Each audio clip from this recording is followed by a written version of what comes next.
Thank you very much for the introduction and the invitation to speak. So this talk is somewhat a sequel to the first talk today. So Nick talked about the Balmer spectrum of finite spectra and explained how this relates to the question, where a finite GCW complex, what's the relationship between the underlying complex and the complex of fixed points. And in this talk, I want to give an algebraic interpretation of this. So non-equivariantly, the points of the Balmer spectrum of finite spectra, they correspond to the invariant prime ideas in the Lazard ring. So it's closely related to the theory of normal groups. And I want to discuss that equivariantly, so what Nick was talking about this morning, there's also an equivariant version of the Lazard ring, which also captures this global structure of finite G-spectra. And so everything I say is joint work with Lennart Meier, who's also here. And since this is a broad audience, I won't assume that the non-equivariant story is known, so I'll start by going through that. So we start with the Lazard ring L.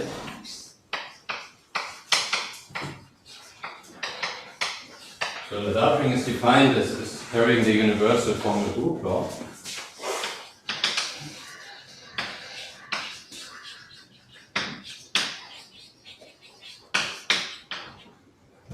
So it's the power series into variables x and y, and it behaves sort of like a group. You can imagine if you put in another variable, then you have an associativity condition, you have a commutativity condition, and so on. And it's a universal object, meaning that to define a formal group law over any commutative ring R is the same as giving a ring homomorphism from L into R. So that's the universal property. It's the definition of the Lazard ring. So it represents, or it co-represents formal group laws. And formal group laws don't just form a set. So if you take a commutative ring R, you can look at the set of formal group laws over that, but they actually form a groupoid because you can look at strict isomorphisms between formal group laws. This works like this. So if I have F1 and F2 formal group laws,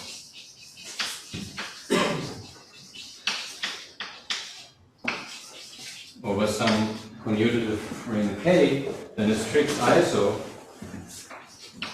between them, strict isomorphism, is a power series in one variable, call it G, and it always has to start with x, and then some coefficient, and so on. So this is a power series in one variable, such that this coordinate change translates the first formal group law to the other one. So such that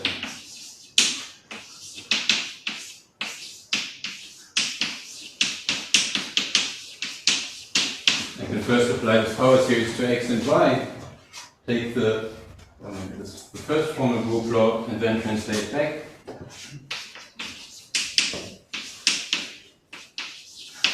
I get the second formal group law.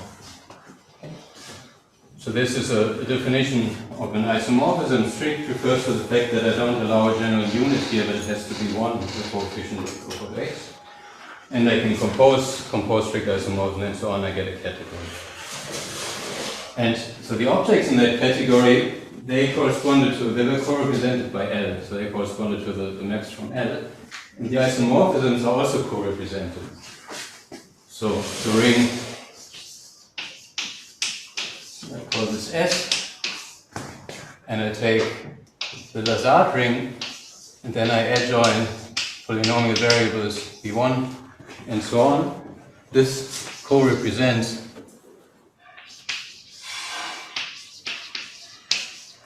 triples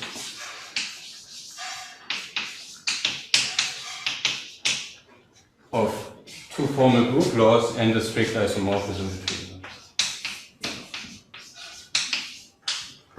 This is because if I know the first formal group law and I know the strict isomorphism, then this formula defines what the other formal group law has to be. And I can fix the coefficients here, I can just take them freely. Okay? So we have this function, so we have this function of commutative rings on objects it looks at the formal group laws and then on homomorphisms, the strict isomorphisms. And what this means is that the pair L, S defines what's called a Hopf algebroid.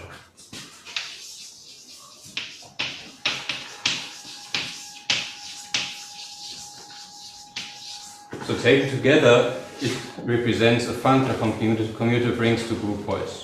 This is the object functor and this is the morphism functor. And now because we can compose morphisms, we can invert morphisms, we have unit morphisms, these representing objects must be connected by several maps. So in particular we have the source and target maps. So when I have a morphism, I can assign to that the source and the target, and this is represented by two maps of commutative rings like this. I have a unit map like this, and a composition map.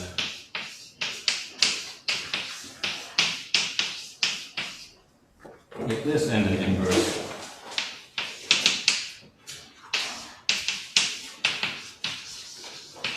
And these satisfy the sort of conditions you would expect. And this together is called a Hopf algebroid, so it's a generalization of a Hopf algebra.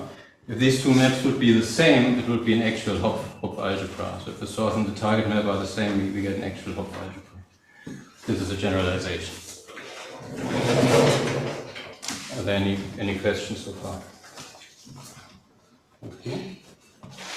And so here you have the Hopf algebroid, so it defines a functor to groupoids.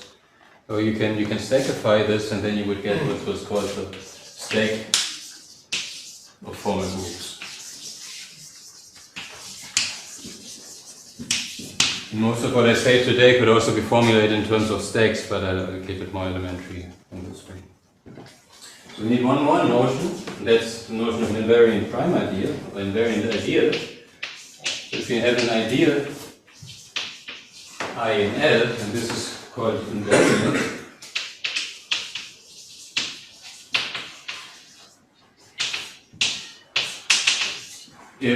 so I have this ideal in L, and I can apply the source map to it and the target map to it, and we want the images of I to be the same inside S. Okay, this is equivalent to saying that I is a sub co-module over this Hopf algebra. So for Hopf algebra, you have the notion of co-modules, and this generalizes to Hopf algebra. So you can speak of co-modules over Hopf algebra. And in particular, L itself would be such a co-module, and an ideal is a sub-co-module if and only if this condition holds, and then it's called invariant. And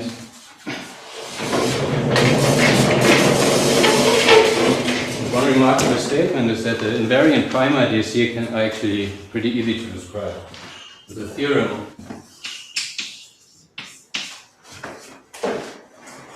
I think it was first written up by Peter Landweber, but I think people say that it's actually known by Morava before that. So I attributed it to Morava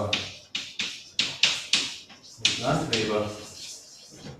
So if we localize to P locally for prime P, every invariant prime ideal is of the form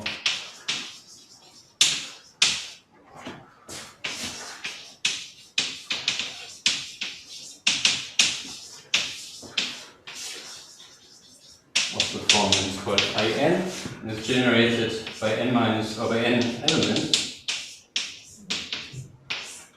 Could be V0 to Vn minus 1. I'll explain what they are shortly.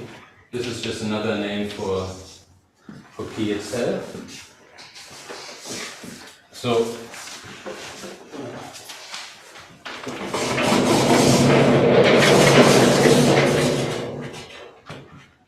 okay, so what are those elements P, where P, where V n is the coefficient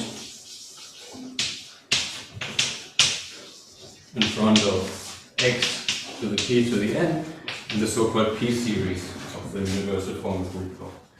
So that, you take this is usually written like this: p brackets f of x, and this is given by sort of iterating this formal group p times. And by associativity, it doesn't matter how I put the brackets. So this is the p series.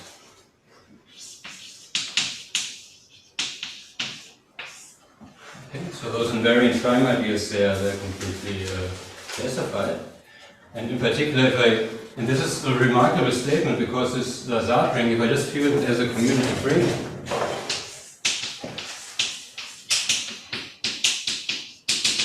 and it's a polynomial ring on infinitely many generators. So there's no chance at all to classify all the prime ideas inside here, of course. But the invariant ones are actually pretty simple. So in particular, if you now we can look at the Zariski spectrum of invariant prime ideas. We just view it as a subset, a subspace of the Zariski spectrum.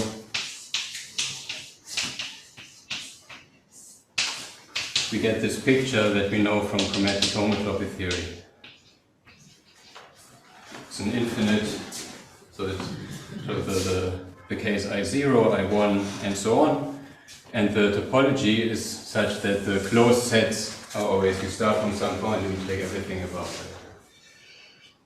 that. Okay. So that's the background, and the statement is that this story sort of completely controls the Balmer spectrum of finite spectra. So the connection to homotopy theory is the following.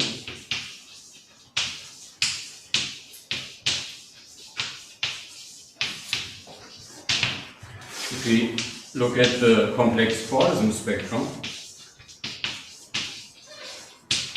so that's the main player in this story in chromatic homotopy theory, then Quillen showed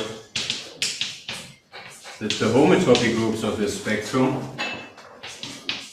are given by the Lazard ring, and the homotopy groups of two Smash powers of mu is given by this ring S.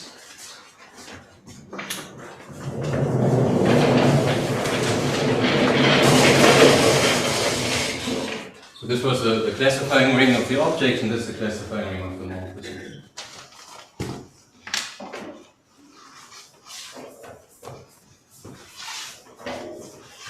He has become sweet. It's become a real sweet. You're doing the sweet thing. Ah, really sweet. Ah, that's sweet. Sweets? No, yeah, that's probably one. Yes.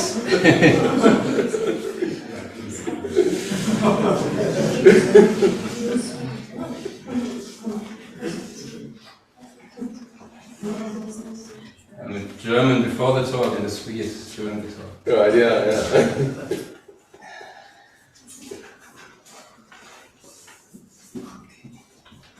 Maybe I should stay German.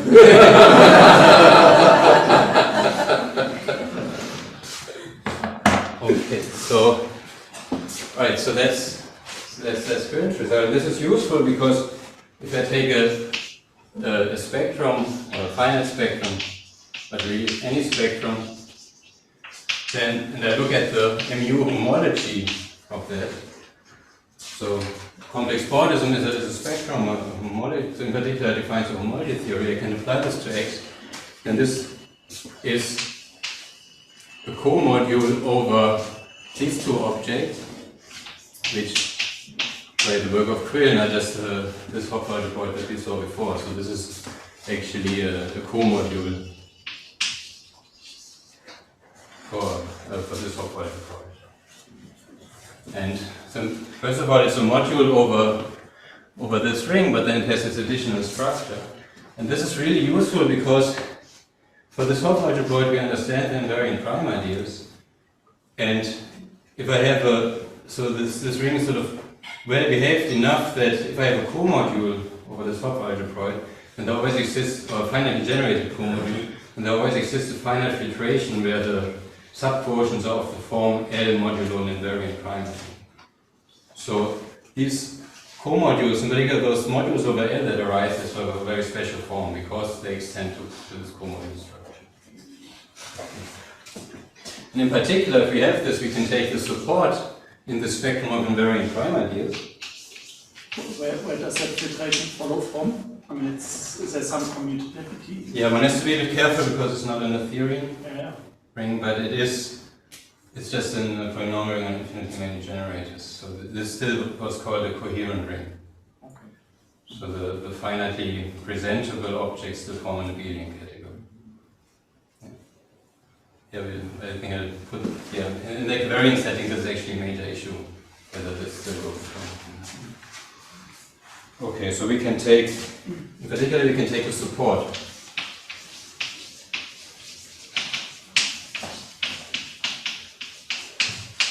In this Zariski spectrum of invariant prime ideas, in other words, say In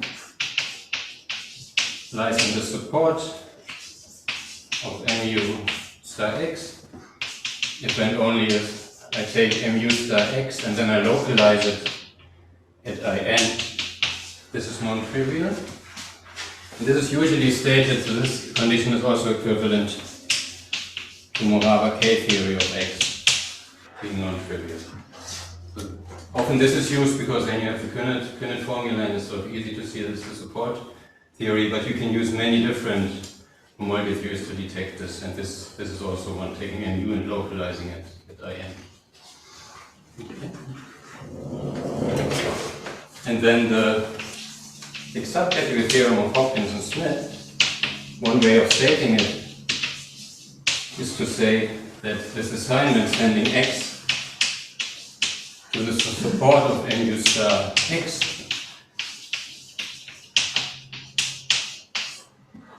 inside the invariant prime ideas, this is universal support theory.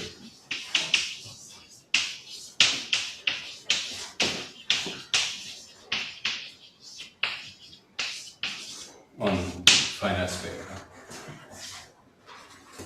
So, in particular, the Zariski spectrum of invariant prime ideas of the Lazard ring is homeomorphic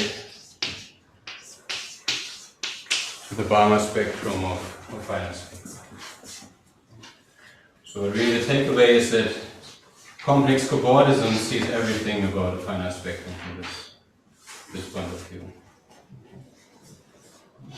Are there any questions about this? Yes? Yeah, but in which way is it universal? So that's in this way that Balmer described and defined the Balmer spectrum. So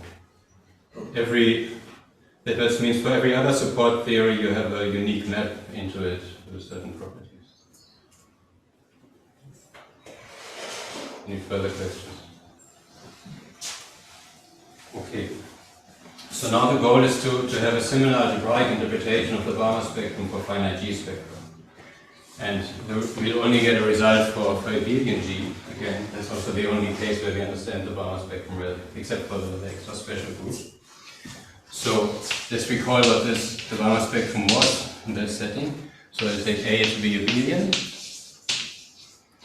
Then if we look at the Balmer spectrum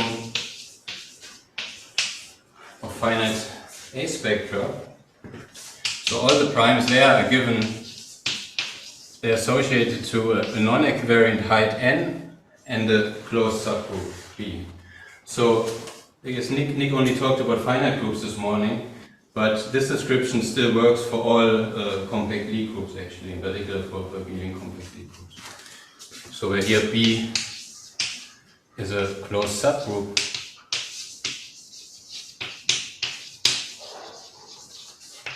and n is anything between 0 and infinity. So in other words, as sets, it sort of splits up as the closed subset, the closed subgroup of A times the Balmer spectrum of non-equivariant spectra. But this is just as a set. And this is true for all G. And the interesting part is to understand the topology on this. And understanding the topology.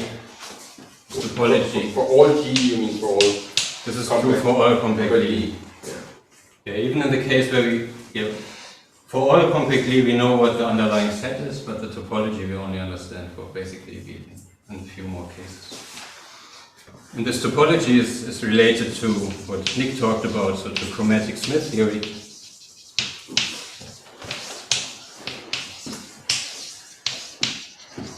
And then in the compact Lie group case, there's an additional ingredient. If A is not discrete, then there's a topology on the set of subgroups. So it's not a discrete set. So plus topology.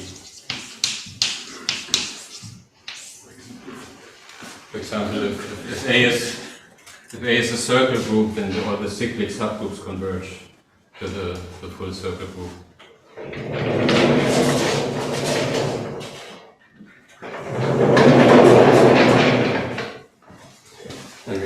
German during talk. Yeah. Swedish outside talks.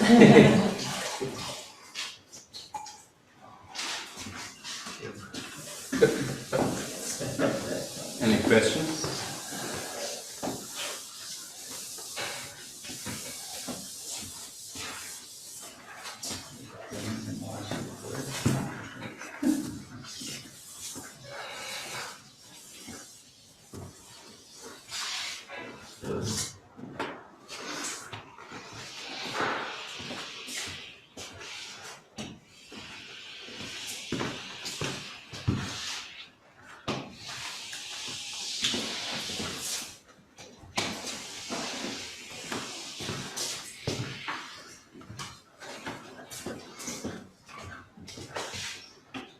So the goal is to sort of have a formal group law story of this too, in the same way that we did for the non-equivariant case. So we should talk about what an equivariant Lazard ring is. And there's two different ways to think about equivariant Lazard rings. So you can either pick an abelian compact Lie group and then look at the A-equivariant Lazard ring, and then this has a universal property. Or you can look at them as a family, as a functor on all abelian compact Lie groups. And then that functor has another universal property. And this actually turns out to be simpler than the one at a fixed group, so that's the one I use. So definition. The global Lazard ring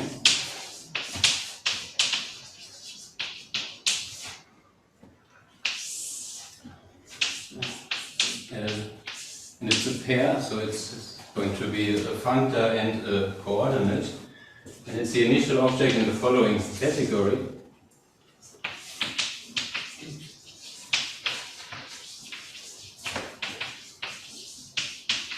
In the category of pairs xe, so first one x is a functor of pairs where x is a functor from a contravariant functor from abelian compact Lie groups.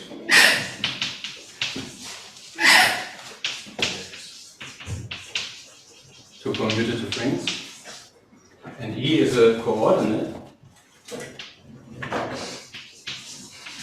at the circle group. So I can evaluate that functor at the circle group T. And then this coordinate needs to satisfy properties. And it's the following, such that for all tori A, the sequence, so I can do the following, I evaluate x at A times T. Another time, and then this map here multiplies with the pullback of this coordinate E along the projection here. So this E is called E because it's an Euler class, based on the rule of the Euler class. And this is multiplication with the Euler class for the projection to the circle. So this is the projection to T upper star of E, multiply. And then sort of the part that acts trivially on this character, on this projection is A. And here we have the restriction map to A. And we want this to be exact.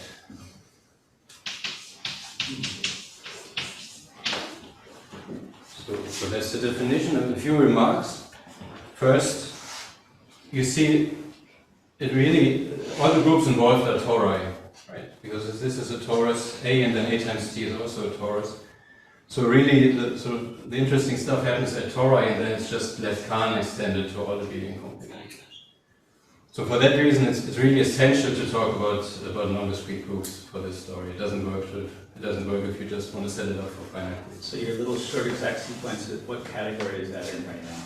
It's functotic values and commutative rings. So Right. I mean, just in abelian groups. So. Yeah, or maybe modules over this ring. I mean, this is not a ring map, right? Multiplication is something. Yeah. Right. Okay. So it does. So the first, right? This comment, it's all about tori, but in the end, this story actually holds for all abelian complex groups, the short exact sequence. So you could also ask for that, but it's already initial with this weaker property. So holds for general A.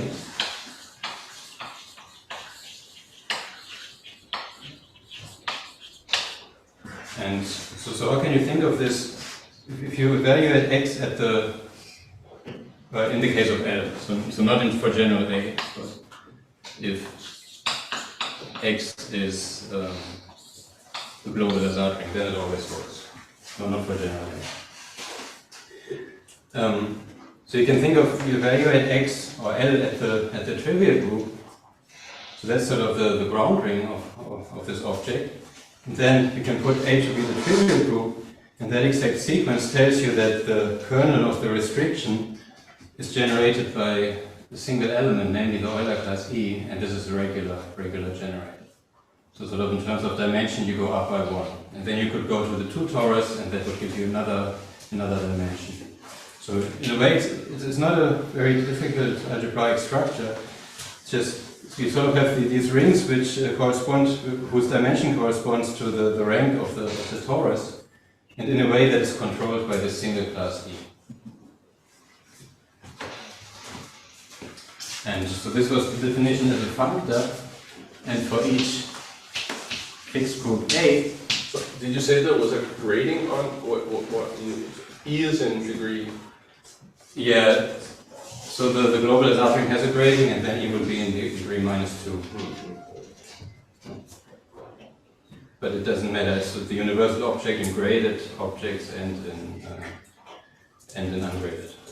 So functor, like we're talking about, it takes the trivial group to something. Right. So it's just about. Yeah, that's of 0 something. What is that? So that's sort of the ground ring. And if I look at, I was going to write it down, if I look at L of 0, that's the non-equivariant Lazard. So for each A, L of A is the A-equivariant Lazard.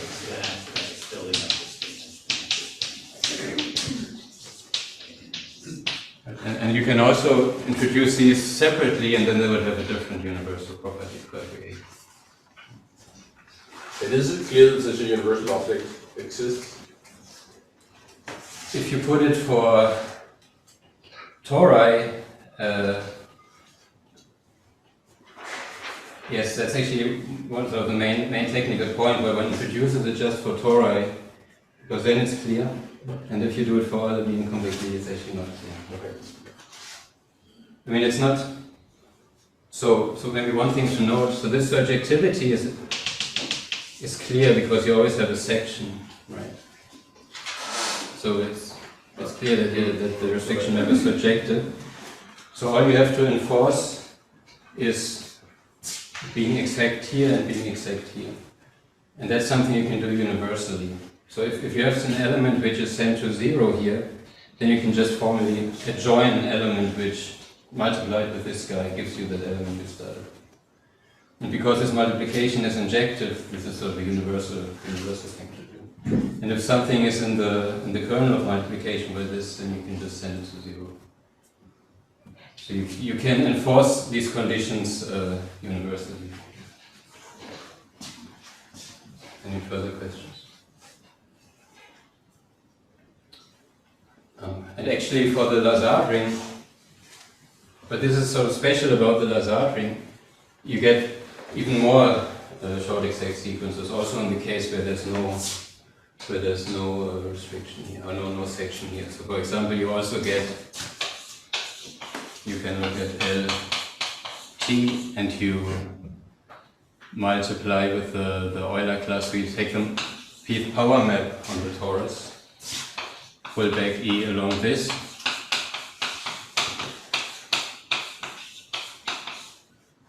and this is also exact. But that's not obvious.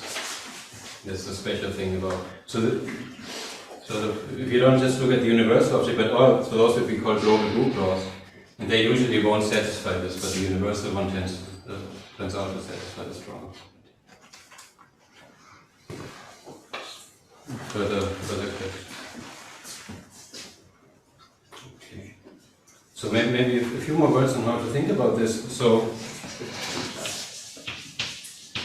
if I look at the value of the circle group, what I can now do, I can restrict my element to, so this would be the non-equivariant Lazard ring, and I view this sort of as the constant part of my element. Then I can use a section here, then the difference between the two will be sent to 0, so I can divide this by the Euler class. So in the end we can write each element here uniquely as x is the same as x0, or the projection, the upper star of x0 plus some element x, so x prime times e, where this x0 here is an element in the non-equivariant Lazard ring, and this is again an element in the circular Lazard ring. So you can always split off sort of elements of the non-equivariant Lazard ring. Now you can continue, you can write this x prime again in this form, and so you can always develop any element as a power series in terms of this element E. So in particular, if I complete the circular equivariant Lazard ring at the augmentation ideal, at the ideal generated by E, then this is going to be a power series ring on this element E over the non-equivariant Lazard.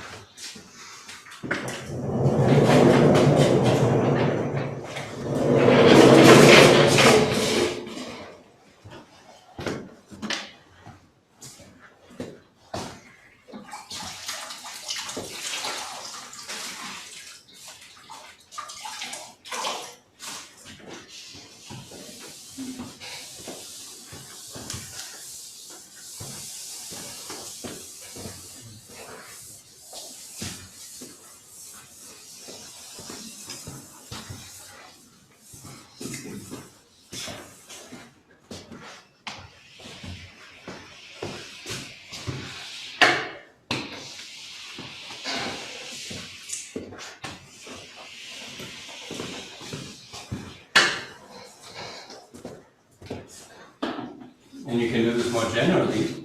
So more generally, if I'm not at the circle group but at a higher torus, and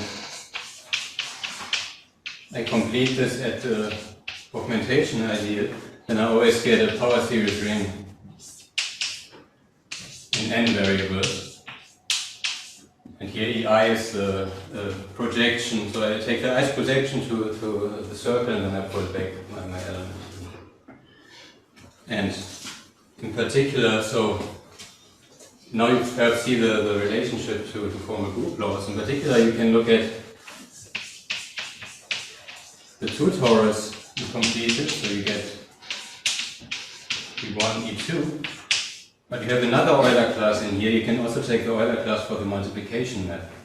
So those are for the two projections, but you can also look at the the Euler class for multiplication map, and this is the universal formal group law. So this is the universal formal group law. So one can think of this global Lazard ring as sort of a decompletion of the universal formal group law. So these L of A is always going to be a countable ring. So it's not a complete object, but it completes sort of universally to this universal formal group law. And for example, one other thing I can do, so it's Euler class that we looked at before. If I look at M P upper self E, this will be sent under this completion map to the P series of this universal formal group law, which played a role earlier. Okay. Any questions about this? Okay, so now I have to find what the equivariant Lazard ring is, but we need a Hopf algebroid. So I also need to say what the equivariant analog of S is. And here when we do something similar, let's take S, this.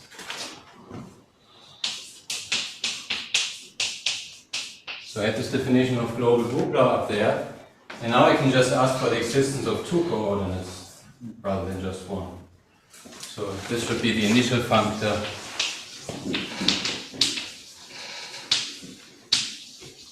as above, but this time with two coordinates.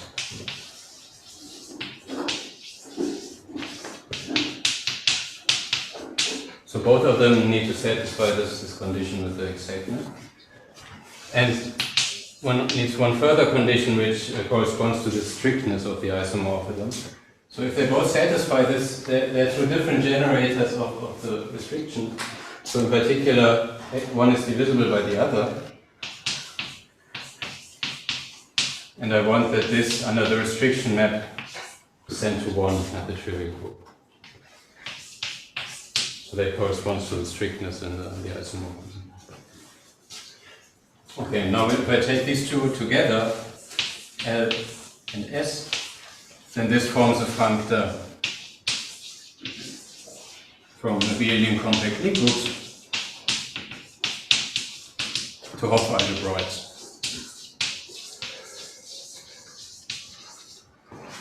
And this is pretty easy to see. I mean, you can imagine to get those maps, the source and target map, I can just send E to E1 or E2. To get the unit, I just send E1 and E2 both to E.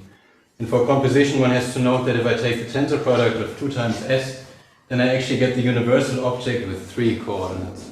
And then you see what composition is.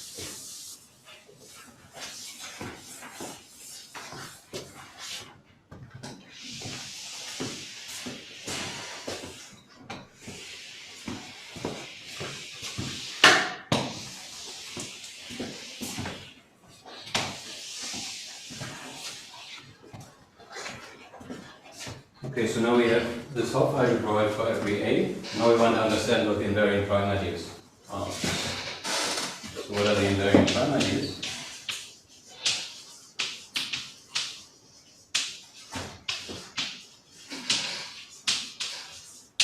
And let's first recall how this went topologically. So how are those ideas PBN defined? So in the Balmer spectrum, finite A spectra, this PBN was defined as one looks at finite A spectra, one first restricts to finite B spectra, restriction map, then one takes a geometric fixed point. This gives us just an ordinary spectrum, and this is a symmetric monoidal functor, so we can use this to pull back there the primes, the Balmer primes in the non-equivariant category. Let's maybe call it phi b A to remember this.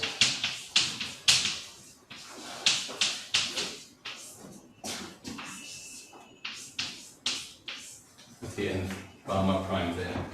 So that just means when I take a finite A spectrum, I look at the B geometric fixed points and see what the support there is, what the Moravec K theory is.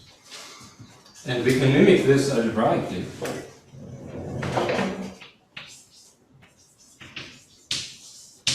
So this time we start with the A-equivariant Lazard ring.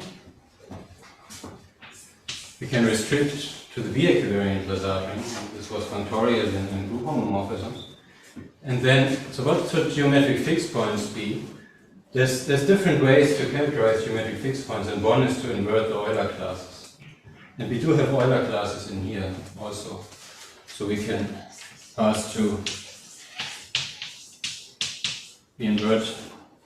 So this is just the pullback of E along the character V, and I take all the non-trivial characters.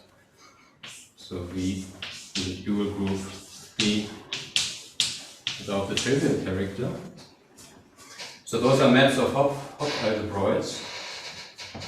And now here what I wanted is just an ordinary finite spectrum, right? So here I want something which should correspond to the ordinary Lazard ring. And this ring is much bigger than the ordinary Lazard ring, but it's Morita equivalent. So this is Morita equivalent to L. Okay. So if we call this composite again phi AB, then we can define I of Bn invariant prime ideal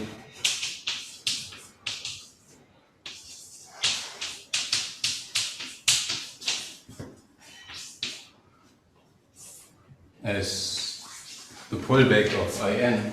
Yes. Are the Hausdorff equivalent? Like the category of coordinates? Yeah, the category of comodules are equivalent. I mean, you can. So you can make this explicit. So this ring is a lot easier than this ring, and it's essentially given by you take the non-equivariant Lazard ring, and then you have a bunch of polynomial generators, and you invert the Euler classes. But this information of the other coordinates, sort of up to strict isomorphism, it doesn't play a role. You can just get rid of that. That's how you get that. Okay, so this is an invariant prime idea.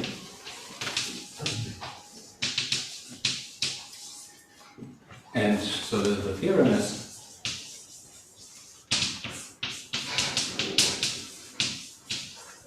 by Lennart and myself, so that each invariant prime idea is of this form.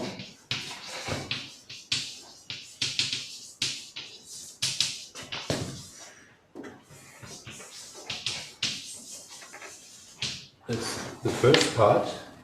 Moreover, the map. So now I can see a pretty straightforward map between the Zariski spectrum of invariant prime ideas and the Balmer spectrum by just sending IBN to PBN. So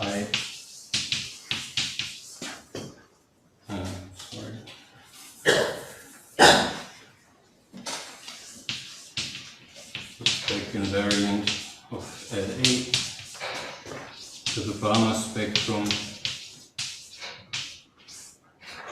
where I send IBN to PBN is a homeomorphism.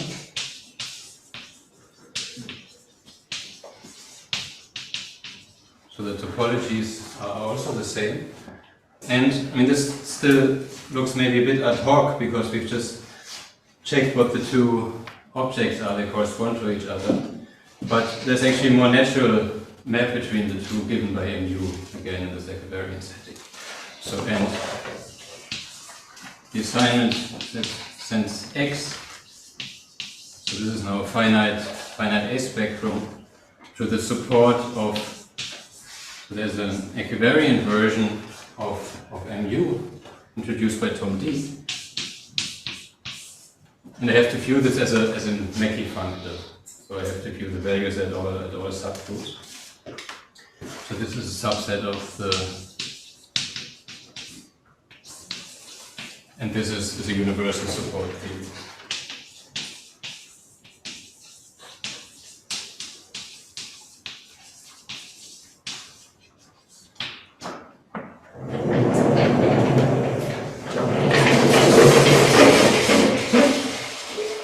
So in short, yes.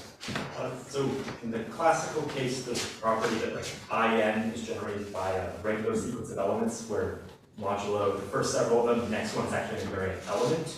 Are there similar regular sequences in these ideals IBM you construct? So that's something we'd really like to know, but we only know it for the circle group. So for the circle group we have explicit generators. And it's a regular sequence only when you look at it at the circle group. If you go to a torsion group, it can't be a regular sequence. So there we also understand the generators in the rank 1 case, but it's not going to be a regular sequence. Yes. Yeah, say a bit more about this.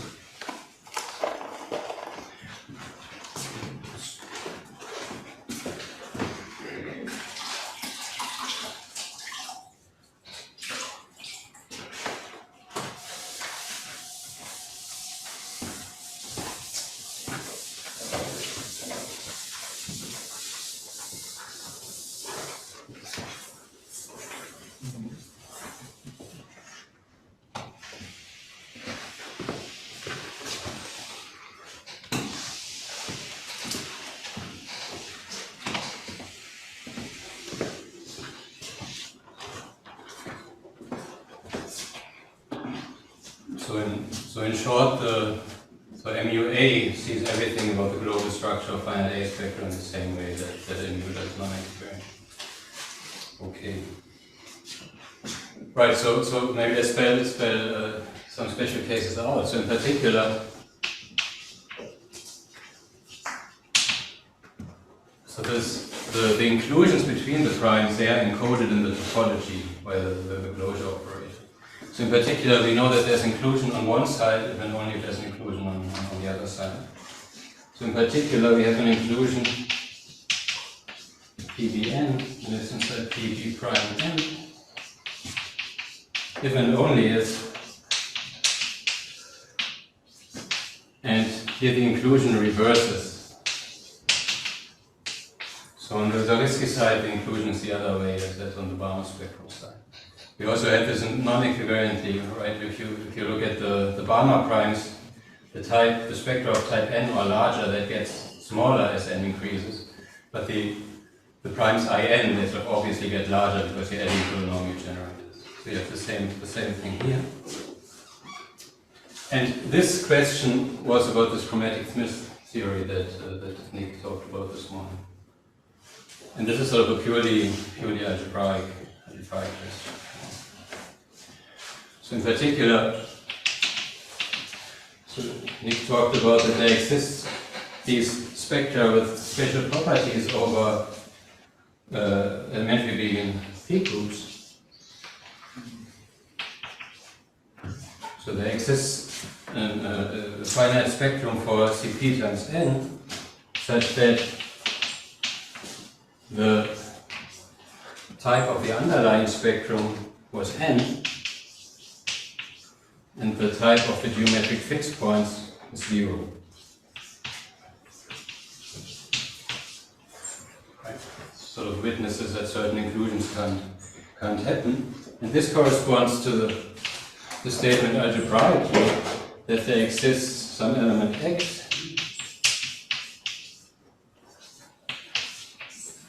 which is of height 0 at the group Cpn, such that if I restrict this element to the trivial group,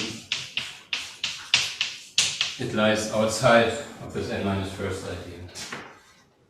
Right, so this is sort of an algebraic witness of this blue shift phenomenon.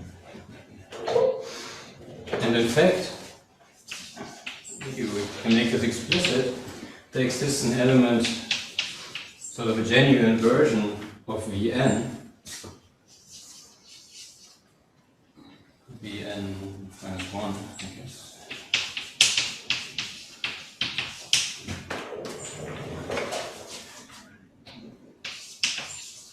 Such that if you restrict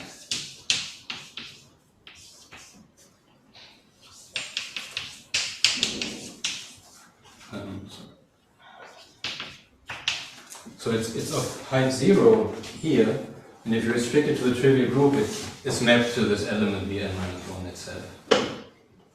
So the genuine version of Vn is really a height 0 object, or a height 0 element.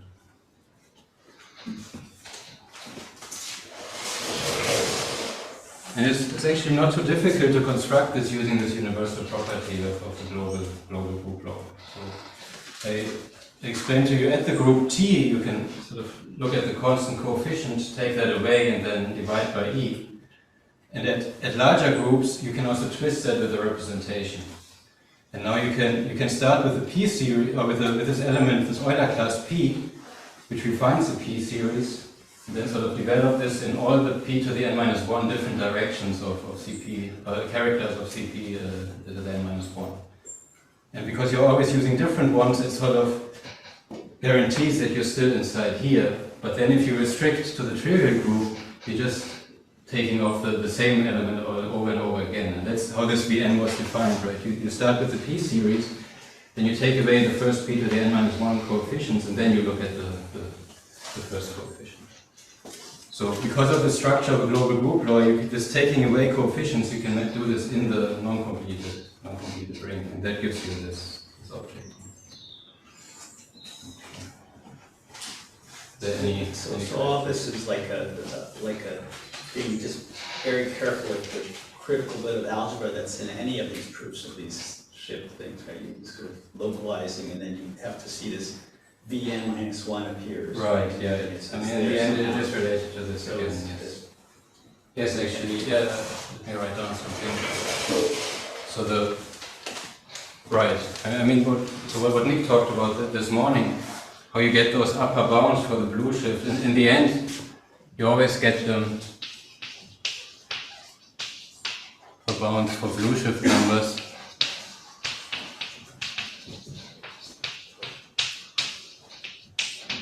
Where you look at the function spectrum of EA into non-equivariant MU, then you take the A geometric fixed points of that, and then you look at localizations thereof, and you have to understand which elements VI become invertible in those localizations. So via localizations of. And here what's happening is you're doing the same thing, but you're working in the genuine MU. This is a Borel complete MU, and here you're working in the genuine side. So here you're looking at localizations of phi A, so this inversion of Euler classes MUA, and this has a purely algebraic description, so this would be LA with those Euler classes inverted. And now what Nick said this morning is that if A is non-abelian, then this is always going to be 0 on this side. So if A is non-abelian, Quinn showed this already. So Quinn showed that this is 0 if A non-abelian, and that's why you can't get better bounds than from the abelian case where this matters. But this is always non-zero. So this is always non-zero.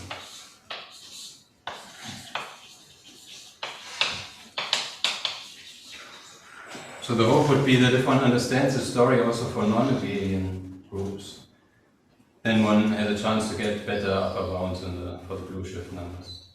But this is a long way to go. So almost nothing about this story is known in the case where the group is not abelian. And I'll stop here.